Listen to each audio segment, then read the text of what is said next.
ఈరోజు తెలుగుదేశం పార్టీలో కేవలం డబ్బున్న వ్యక్తులు, పై స్థాయిలో ఉన్న వాళ్ళ వ్యక్తులు తప్ప బీసీలకు కానీ ఎస్సీ మైనారిటీలకు కానీ ఏ విధమైన అవకాశం లేదు.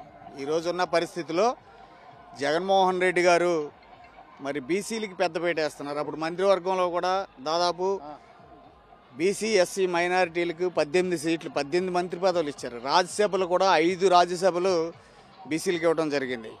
ఇప్పుడున్న పరిస్థితుల్లో గతంలో కేవలం కొన్ని వర్గాలకే మాత్రమే పరిమితమైన స్థానిక పదవులు కూడా మార్కెట్ యార్డ్ చైర్మన్లు, బ్యాంక్ ప్రెసిడెంట్లు ఇవన్నీ కూడా ఒకే కొన్ని వర్గాలకు మాత్రమే పరిమితమైన అన్నీ కూడా జగన్మోహన్ రెడ్డి గారి యొక్క ఆలోచన విధానంతో అందరికీ కూడా రాజ్యాధికారం అందరికీ ఇవ్వాలనే ఆలోచనతో ఆయన నేరుగా నియోజకవర్గాలు జిల్లాల్లో కూడా క్షుణ్ణంగా పరిశీలించి ఎంతోమందిని మున్సిపల్ చైర్పర్సన్స్ గాను, బ్యాంక్ ప్రెసిడెంట్లు గాను, మార్కెట్ యార్డ్ చైర్మన్లు గాను కూడా ఆయన బీసీలకు ఎక్కువ మందికి అవకాశం ఇవ్వడం జరిగింది.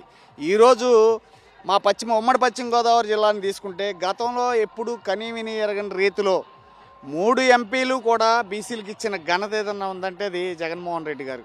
ఆ విషయంలో ఖచ్చితంగా మా సామాజిక వర్గానికి, గౌడ సామాజిక వర్గానికి బీసీలకు ఎక్కువ సీట్లు ఇచ్చారనేది జగమెరిగిన సత్యం. దాంతోపాటుగా మా గౌడ సామాజిక వర్గానికి దాదాపు 5 ఎమ్మెల్యే సీట్లు ఇచ్చిన జగన్మోహన్ రెడ్డి గారిని నేను ఒక రాష్ట్ర గౌడ సంఘం అధ్యక్షుడిగా, ఒక బీసీ ప్రతినిధిగా నాకు మళ్ళీ గతంలో వైఎస్ఆర్ కాంగ్రెస్ పార్టీలో ఉన్న వ్యక్తినే, పార్టీ ఆవిర్భావం నుండి ఉన్న వ్యక్తినే, అక్కడున్న స్థానిక పరిస్థితుల దృష్ట్యా బయటికి వెళ్ళినప్పటికీ కూడా ఇప్పుడు చేసే ఈ కార్యక్రమాలు ఏదైతే బడుగు బలహీన వర్గాలకి పిండి బొమ్మను తీసుకుని ప్రాణం పోసి వాళ్ళకి ఏ విధమైన రాజకీయ వెనకాల బ్యాక్గ్రౌండ్ లేనప్పటికీ కూడా, వాళ్ళు 100 కోట్ల ఆస్తిపరులు కాకపోయినప్పటికీ కూడా ఆయన తీసుకునే నిర్ణయాలు, ఆయన ఒక టిప్పర్ డ్రైవర్కి కూడా ఒక ఎమ్మెల్యే ఎంపీ స్థానాలు ఇస్తున్నారు అంటే కనుక ఈరోజు సాధారణమైన విషయం కాదు.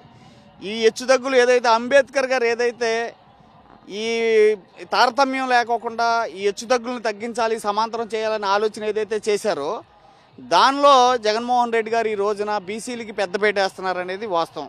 ఈరోజు మా జిల్లా అనేది కాదు, మా జిల్లాలో 3 ఎంపీ సీట్లు అంటే చిన్న విషయం కాదు, సాహసం. ఈరోజు నేను ఒకటే అడుగుతున్నా, ఈ బీసీ సామాజిక వర్గాలు, ఎస్సీ, ముస్లిం, మైనారిటీ వాళ్ళందరికీ కూడా చెప్తున్నా, మనం ఎప్పుడూ కూడా పల్లకీలు మోసే బోయిలుగానే కాదు, మనకు కూడా రాజ్యాధికారం కావాలి అంటే కనుక మనం కూడా ఒక ఉన్నతమైన పదవులతో వెళ్ళి మన గౌరవప్రదమైన మన వర్గాలకి రేపొద్దున్న మనం ఈ న్యాయం చేయాలంటే కనుక జగన్మోహన్ రెడ్డి గారు తీసుకునే నిర్ణయాలకి మనం ఖచ్చితంగా ఆయన వెంట నడవాల్సిన అవసరం ఉంది. మనకిచ్చిన అవకాశాన్ని ప్రతి ఒక్క బీసీ సోదరులు, బీసీ ప్రజానీకం కూడా ఖచ్చితంగా దాన్ని అమలు చేసిన రోజునే రేపొద్దున బీసీలకి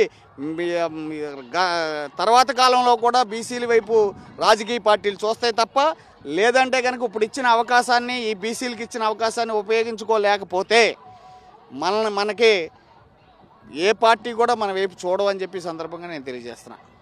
మొత్తంగా మనం చూడొచ్చు, దేశంలో ఏ రాష్ట్రంలో లేని విధంగా ఆంధ్రప్రదేశ్ రాష్ట్రంలోనే ముఖ్యమంత్రి వైఎస్ జగన్మోహన్ రెడ్డి బడుగు బలహీన వర్గాలకు అగ్రపీఠం వేసేది ఆయన చెప్తున్నమాట. ఈ నేపథ్యంలోనే పదవుల్లో సైతం, అంటే ఎమ్మెల్యే ఎంపీ పదవుల్లో దాదాపుగా 50% పైగా ఎస్సీ, ఎస్టీ, బీసీ మైనార్టీలకి అవకాశం ఇవ్వడం జరిగింది. ఈ నేపథ్యంలోనే బీసీలకు అగ్రతాంబూలం ఇస్తున్న ముఖ్యమంత్రి వెంట నడవాలని నిర్ణయించుకుని పార్టీలో చేరాను. ఈ నేపథ్యంలోనే ప్రతి ఒక్క బీసీ సామాజిక నేతలు కావచ్చు, లేదంటే బీసీ వర్గాలకు సంబంధించిన ప్రజలు కావచ్చు, ముఖ్యమంత్రి వైఎస్ జగన్మోహన్ రెడ్డి ఇచ్చిన అవకాశాలను ఉపయోగించుకుని రాజకీయంగా ఎదగాలి, ఆయన వెంట నిలవాలనేది ఇక్కడ అశోక్ గౌడ్ చెప్తున్నారు. వీడియో జర్నలిస్ట్ శివత కలిసి నాయకరావు, సాక్షి టీవీ, జీవగుంట క్రాస్ నుంచి.